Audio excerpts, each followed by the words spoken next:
Dalam hidup, tak semua kisah berjalan mulus seperti yang diimpikan. Ada cerita-cerita di balik senyum, ada luka yang tersembunyi di balik keberanian. Video ini mengangkat sebuah kisah nyata, tentang perjuangan, pengorbanan, dan keteguhan hati seseorang yang berani menghadapi kerasnya kehidupan di negeri orang. Kisah ini bukan sekadar untuk didengar, tetapi untuk direnungkan. Semoga lewat video ini, kita bisa lebih memahami arti ketulusan, kekuatan, dan pentingnya saling menghargai perjuangan sesama. Kadang, kita terlalu percaya pada janji manis dunia. Tanpa tahu, di baliknya ada jebakan yang menanti. Namaku Sari, 24 tahun, berasal dari sebuah desa kecil di Jawa Tengah. Hidup di kampungku sederhana, tapi keras. Ayahku sakit-sakitan, ibuku berjualan sayur keliling, dan adikku baru saja masuk sekolah menengah.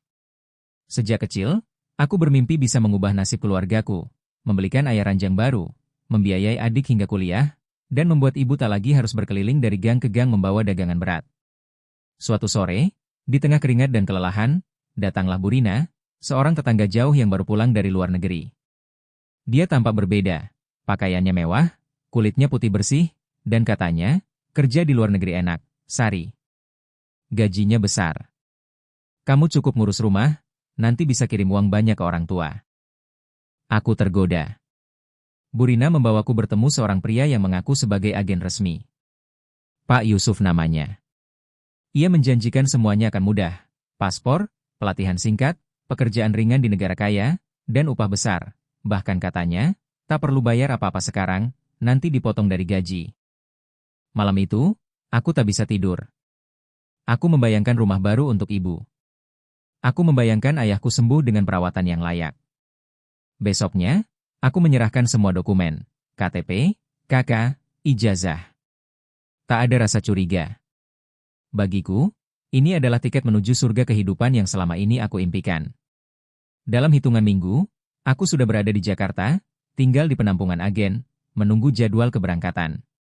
Di sana, aku bertemu puluhan perempuan lain, semua dengan mimpi yang sama, mencari kebahagiaan di negeri orang. Tapi, dari bisikan ke bisikan, dari tatapan kosong beberapa wajah, aku mulai merasakan sesuatu yang aneh. Ada ketakutan yang tersembunyi. Tapi aku memilih mengabaikannya.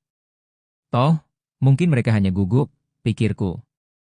Tak lama kemudian, aku mendapat kabar, visaku sudah keluar.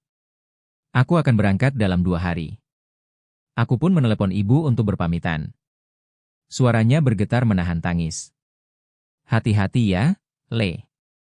Jangan gampang percaya orang. Aku hanya tertawa kecil, mencoba menenangkan. Iya, Bu. Aku akan baik-baik saja. Ini awal baru kita.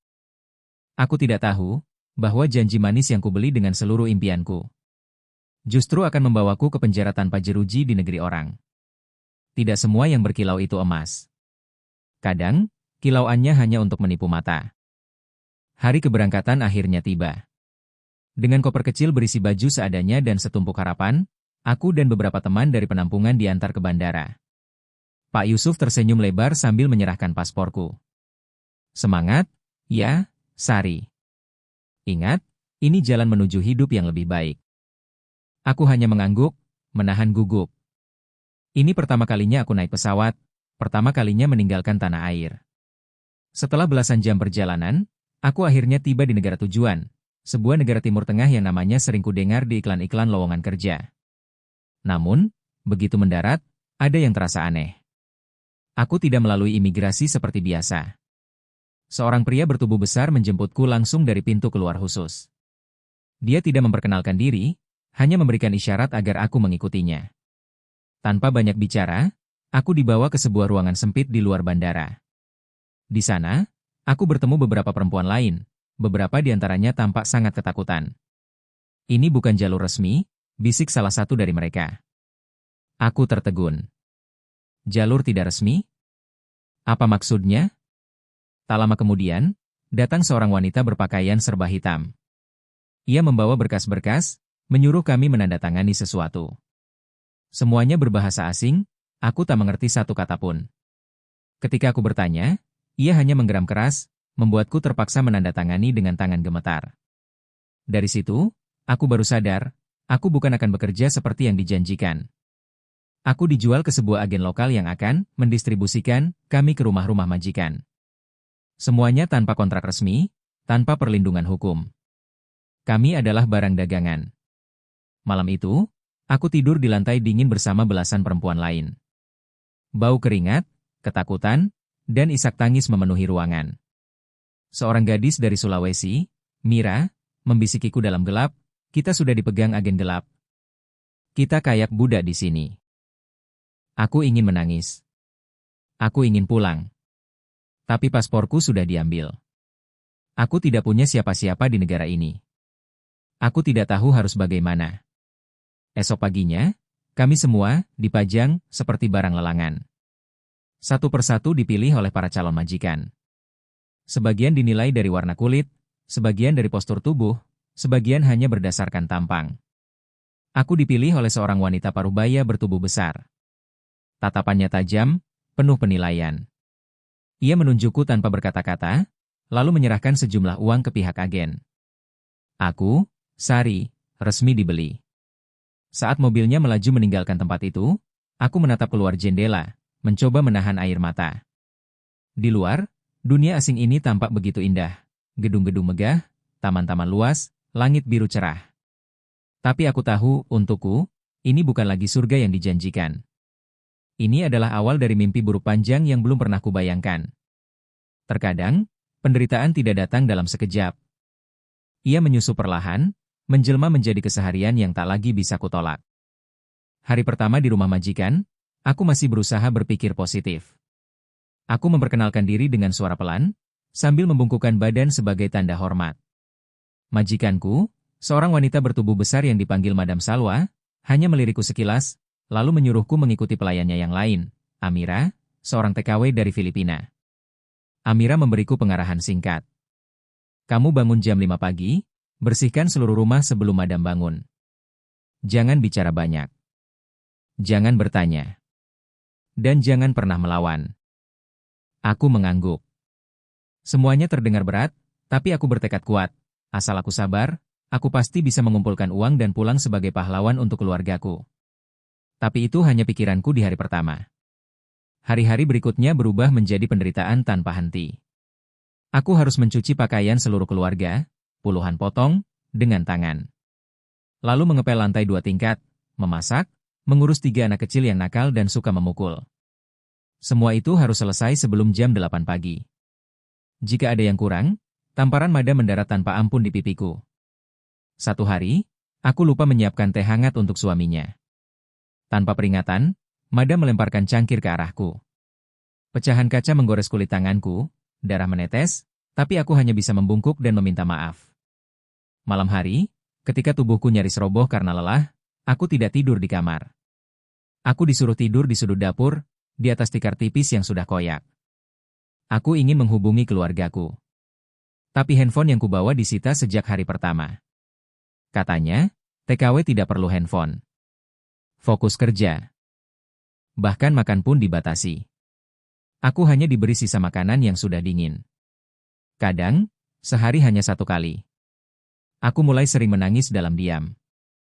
Aku takut. Aku merasa sendirian. Aku merasa seperti benda mati, hanya berguna saat bekerja, tidak berhak bicara, tidak berhak merasa. Kadang aku mencoba membayangkan wajah ibuku, ayahku, adikku. Itu satu-satunya kekuatan yang menahan jiwaku untuk tidak runtuh. Tapi semakin hari, tubuhku semakin lemah. Setiap malam aku bertanya pada Tuhan. Berapa lama lagi aku harus bertahan di neraka ini? Aku menunggu janji surga yang dulu dijanjikan. Tapi di sini, yang kudapat hanyalah luka, air mata, dan rasa sepi yang membunuh perlahan. Kadang, jeritan paling nyaring adalah yang tidak pernah terdengar. Hari-hari berlalu seperti siklus tanpa akhir. Bangun sebelum fajar, bekerja tanpa henti, makan seadanya, tidur dalam dingin dan ketakutan. Tubuhku mulai menunjukkan tanda-tanda kelelahan. Telapak tanganku pecah-pecah.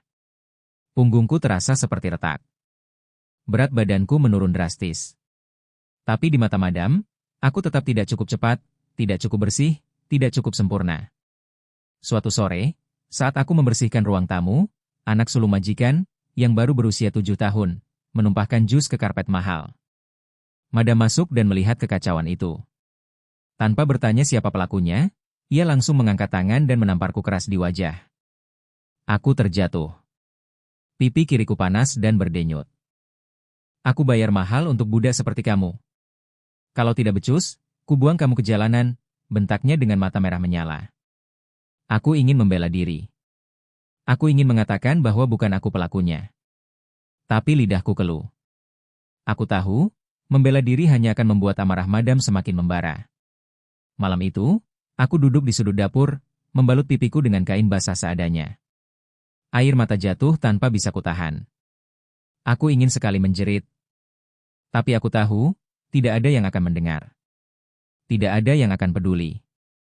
Hari-hari berikutnya, perlakuan kasar menjadi makanan sehari-hari. Diseret, diteriaki, kadang dipukul pakai sapu jika pekerjaanku dianggap lambat. Aku juga mulai menyadari. Madam sengaja membuatku tidak punya akses ke dunia luar. Aku tidak diizinkan keluar rumah, bahkan untuk sekadar membeli sabun. Aku tidak boleh bicara dengan tetangga. Semua pintu dikunci dari luar. Jendela-jendela rumah dipasang teralis besi. Aku benar-benar terpenjara. Suatu malam, dalam keputusasaan, aku berbisik pada Amira, pelayan dari Filipina itu. Amira, aku mau pulang. Aku gak tahan. Amira menatapku dengan mata kosong, seperti sudah mati rasa. Kamu pikir kita ini siapa, Sari? Kita ini budak. Mau pulang? Kalau ketahuan, Madam bisa lapor polisi. Dibilangnya kita kabur. Di sini, kamu yang salah, bukan mereka. Aku terpaku. Amira benar. Aku tidak punya paspor. Aku tidak tahu jalan. Aku tidak bisa bahasa mereka. Aku tidak punya siapa-siapa di negara ini. Malam itu, untuk pertama kalinya, aku berdoa sambil menggigit bantal lusuh di dapur. Memohon kepada Tuhan, bukan untuk hidup yang lebih baik. Tetapi cukup. Cukup diberi kekuatan untuk bertahan hidup satu hari lagi. Karena di rumah ini, setiap napas terasa seperti sebuah perlawanan. Ketika harapan terakhir adalah pelarian, kadang dunia justru menunjukkan bahwa kita bahkan tak punya jalan keluar. Suatu hari, Madam Salwa pergi keluar kota bersama keluarganya, meninggalkan aku dan Amira di rumah. Sebelum pergi, dia memperingatkan, jangan macam-macam. Tetap di rumah. Aku akan tahu kalau kalian berani keluar. Setelah pintu tertutup dan mobil majikanku melaju pergi, aku dan Amira saling berpandangan. Ada ruang kosong di rumah itu. Ada kesempatan. Aku duduk termenung di dapur, jantungku berdegup kencang. Inikah waktunya? Inikah satu-satunya kesempatan untuk kabur? Aku tahu kalau aku terus bertahan di sini, aku bisa mati pelan-pelan. Penderitaan ini tidak akan pernah berakhir. Setelah memastikan tidak ada orang lain, aku mendekati pintu belakang. Amira memperhatikan dari jauh, wajahnya penuh ketakutan. Aku mencoba memutar kunci. Terkunci. Lalu aku cek jendela dapur. Ada satu jendela kecil yang biasanya dibiarkan sedikit terbuka untuk ventilasi udara. Dengan susah payah, aku mendorong tubuhku keluar lewat celah sempit itu. Tangan dan lututku lecet tergores besi dan beton, tapi aku tidak peduli.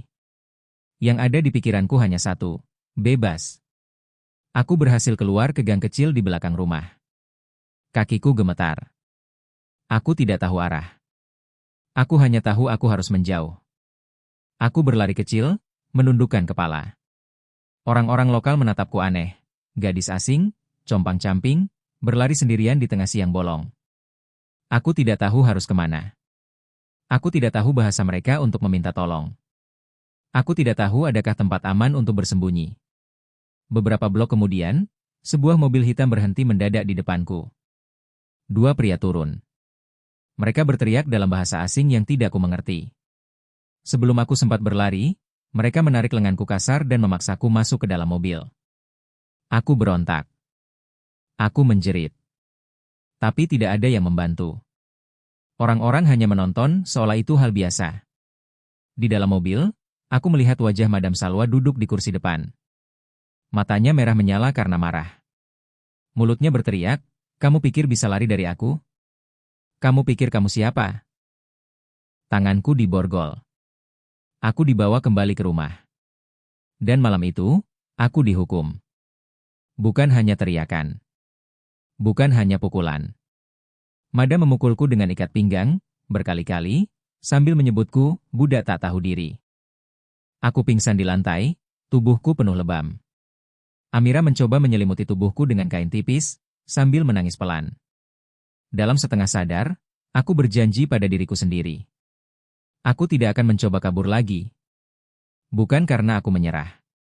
Tapi karena aku tahu, dalam dunia ini, aku benar-benar sendirian. Bahkan dalam kegelapan terdalam, secercah cahaya bisa menjadi alasan untuk tetap bernapas. Hari-hari setelah upaya kabur itu terasa lebih buruk dari sebelumnya. Madam memperketat pengawasannya. Aku tidak pernah lagi dibiarkan sendirian, bahkan untuk pergi ke kamar mandi. Setiap malam, tubuhku berdenyut kesakitan. Tetapi rasa sakit itu perlahan-lahan berubah menjadi keteguhan. Aku berjanji dalam hati. Aku harus bertahan. Aku harus menemukan jalan lain. Suatu sore, saat aku menyapu halaman depan, seorang wanita tua tetangga sebelah menghampiriku diam-diam. Dia tidak berkata banyak. Hanya mengulurkan sebungkus kecil roti, lalu berbisik pelan dalam bahasa setengah Inggris. "You okay?" Aku terkejut. Sudah berbulan-bulan aku tak pernah ada yang bertanya tentang keadaanku. Aku mengangguk cepat, takut Madam melihat. Tapi di mataku, ada air yang mengambang, campuran rasa terharu dan putus asa. Setiap hari setelah itu, wanita tua itu, aku kemudian tahu namanya Nora, selalu menyapaku dengan lirih. Kadang mengirimkan roti, kadang sebotol air minum, kadang hanya sebuah senyuman penuh makna. Amira memperingatkanku diam-diam. "Berhati-hatilah, Sari. Kalau Madam tahu, kamu bisa dihukum lebih parah." Tapi aku tahu, Nora bukan orang sembarangan. Aku mulai memperhatikan, para tetangga sebenarnya melihat apa yang terjadi di rumah Madam. Mereka hanya takut ikut campur. Suatu malam, saat Madam dan keluarganya pergi ke pesta, Nora mengetuk pintu belakang dengan cepat. Aku berlari membukanya. Dia menyelipkan sesuatu ke dalam tanganku, sebuah kertas kecil, bertuliskan nomor telepon dan pesan singkat. "Call is help for workers. Secret." Tanganku gemetar. Ini mungkin satu-satunya kesempatan yang pernah kumiliki. Aku menyimpan kertas itu di balik baju, di dalam braku, tempat paling aman yang bisa kupikirkan. Malam itu aku tidak bisa tidur. Aku menatap langit-langit dapur yang retak, sambil merasakan denyut sakit di seluruh tubuhku. Ada rasa takut. Ada rasa harap. Ada suara kecil dalam hati yang berkata, mungkin aku masih bisa bebas. Untuk pertama kalinya dalam sekian lama, aku berani bermimpi lagi. Bermimpi tentang pulang. Bermimpi tentang memeluk ibu. Bermimpi tentang menjadi manusia seutuhnya, bukan sekadar budak tak bernama. Dan malam itu, dalam diam, aku menggenggam kertas kecil itu seolah-olah itu adalah hidupku sendiri. Aku berjanji. Aku akan bertahan. Aku akan berjuang. Aku akan bebas.